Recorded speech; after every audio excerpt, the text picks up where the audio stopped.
Dengan menyapa seluruh prajurit dengan semangat kata maju. Ya, dilanjutkan selanjutnya untuk sudah siap di bambu yang telah ada di tempat penanaman. Dipersilakan. Menteri yang nyapres juga sama. Kalau memang waktunya untuk kampanye kurang, ya lebih baik cuti atau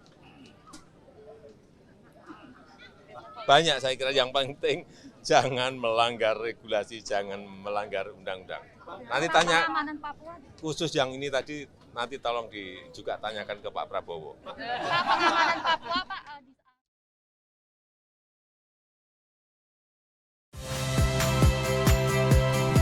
Saya Liviana Cerlisa. Saksikan program-program Kompas TV di siaran digital, pay TV, dan media streaming lainnya. Kompas TV, independen, terpercaya.